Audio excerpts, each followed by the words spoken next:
check Surana.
Sir अगर आप रुकिए तबला में चेक करा लेते हैं प्लीज। जी जी तबला तबला चेक मैंने माइक में भैया लगा दिया। एक बार तबला चेक करें। आ गया मैं इसी के लिए आ गया। एक वो तबला लगाओ।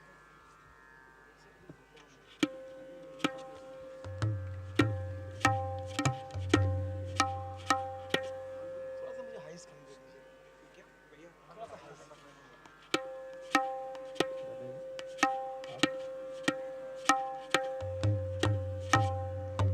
आपके मॉनिटर पे भी मैंने बंद करा है। हाँ मॉनिटर बंद मैंने अपना माइक लगा दिया था तो उसमें थोड़ा ठीक नहीं आ रहा था। बाहर बेस अच्छा आ रहा है ना? बाहर मतलब बेस बहुत ज़्यादा आ रहा है, ठीक, थोड़ा सा correct. मुझे काटना पड़ेगा। और जो दे दिया उसको काटिए मत. All the best. बस बैठे रहो, आप बैठे रहो। नहीं नहीं. कैसे हो?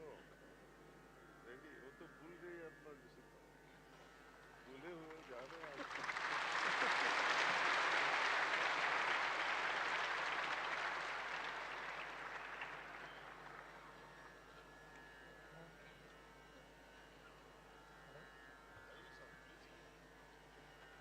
आप नाम क्या दे दीजिए.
కొంచెం పైనుంచి రావాలి. లాస్ట్ టైం పైనుంచి కొంచెం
చెప్పండి అన్న. ఆడియో ఎఫెక్ట్స్ 3 పోడియం కనిపించి దానికి ఎఫెక్ట్స్ 3 పోడియం కనిపించి పోడియం వాళ్ళు స్పీకర్స్లో బయటికి ఆడియో జస్ట్ నార్మల్ ప్రిఫరెన్స్ మాత్రమే తీసుకున్నారన్న ఆయన మైక్ జస్ట్ టెస్టింగ్ జరుగుతుంది. ఆయన మైక్స్ అన్ని పనిచేస్తాయి. దానికోసం రీప్లేస్మెంట్ చాలా మైక్ నడుస్తుంది. అది టెస్టింగ్ జరుగుతుంది.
बाहर की आवाज़ और करिए थोड़ा, और मॉनिटर भी बढ़ाइए थोड़ा.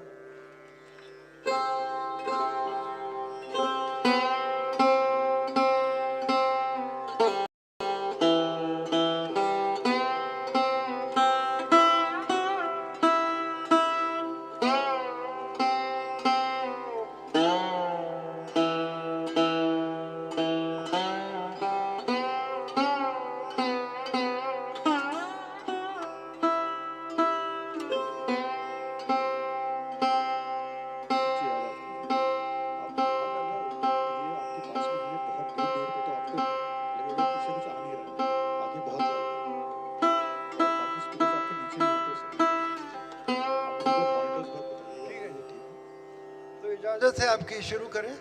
जी जी जी. ये और तो मॉनिटर ठीक है, बस मुझे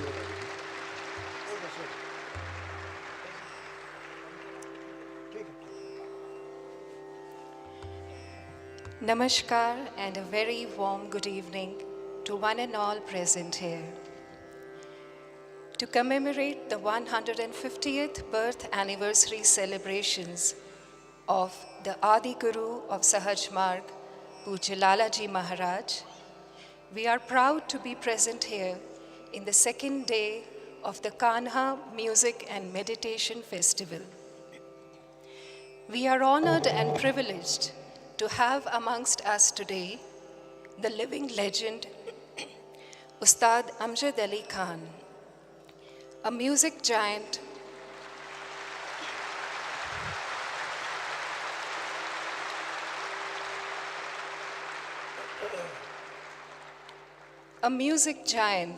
who symbolizes the wisdom bridge and is an ardent believer in the Guru Shishya Parampara, Ustad Amjad Ali Khan believes that the first Guru of every child is the mother. To quote him, "It is an incomparable journey where the Guru leads you from the visible to the invisible, from the material to the divine, from the ephemeral to the eternal." Sarod Samrat Ustad Amjad Ali Khan is the 21st century's greatest living exponent of the sarod, the instrument whose name itself means melody in Persian. A musical genius who reveres his music from the very core of his being, he is one of the rare gems in Indian classical music, a legend who believes that every raga has a soul that can only be felt and experienced. Ustad Amjad Ali Khan belongs to the Senia Binkar Gharana, which began from the legendary Mia Tansen. We respectfully share with you this legendary lineage of the Senia Binkar Gharana, the family credited with the development and evolution of the sarod as we know it today, from the older rabab, the instrument that accompanied the soulful yearnings of Guru Nanak, strummed through the fingers of his disciple Mardana. His ancestor, Ghulam Bandagi Khan Sahib, modified the rabab into an instrument that could fuse folk and Indian classical music. His son, Ghulam Ali Khan Sahib, further perfected the instrument to play Indian classical music. Carrying on this great tradition was his grandson, Ustad Hafiz Ali Khan Sahib of Gwalior, father of Ustad Amjad Ali Khan. A real musical phenomenon, every stroke of music played from his fingers was a prayer in itself. The blessings of his gurus, who hailed from the lineage of Mia Tansen and Swami Haridas, blossomed into his spiritual performances. Such greatness arose from his spiritual heart, whose purity channeled into exquisite creativity. This rich inheritance passed on to his son, Ustad Amjad Ali Khan, who represents the 6th generation of this great tradition and has taken his legacy to even greater heights. From his debut at the age of 6 in Gwalior, he has, over his illustrious career spanning almost 7 decades, performed and produced the finest music. His musical compositions have been acclaimed internationally, and his name finds a place in the International Directory of Distinguished Leadership. He is credited with creating many beautiful new ragas: Rag Savan Malhar, Rag Shyama Gauri, Rag Rahat Kons, Rag Swar Samir, Rag Suhag Bhairav, and a tribute to his wife. As a tribute to his wife, he created Sur Subha Lakshmi Raga on the auspicious occasion of her birthday as a surprise gift to her.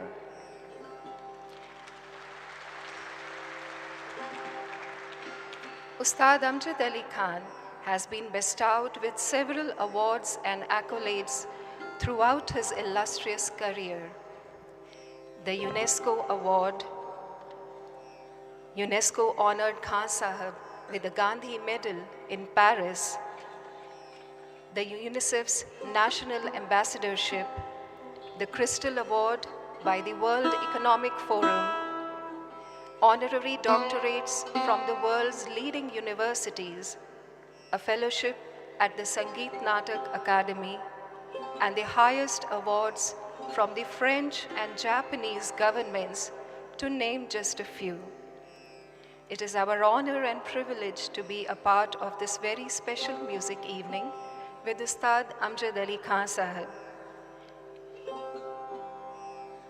I am happy to share that his sons, Aman Ali Bangash and Ayan Ali Bangash, along with their twins, Zohan and Abir, are carrying this rich tradition of music forward into the future. I now request Ustad Amjad Ali Khan Sahib to take us to the spirit of the world with his soulful music.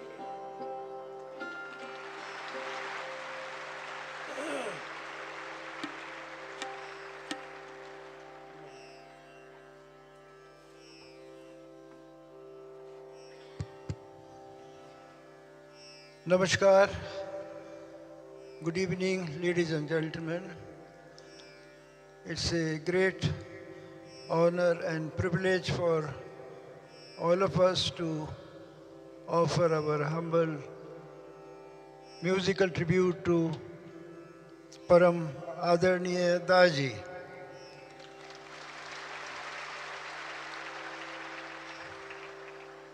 It's a very auspicious day, Vasant Panchami and Saraswati Puja. In our country, we say Swar hi Ishwar hai. The music connects you to God. And I'm very grateful to God Almighty that I was born in the family of musicians. I'll begin the recital as a tribute to all the freedom fighters of our country, because it's a Republic Day also. Especially Mahatma Gandhi, his favorite devotional song, I would like to begin with that. Thank you very much.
The next item is a beautiful composition by great legendary poet Rabindranath Tagore.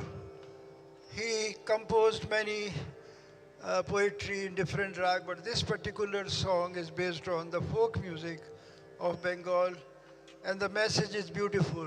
Ekla chalo re.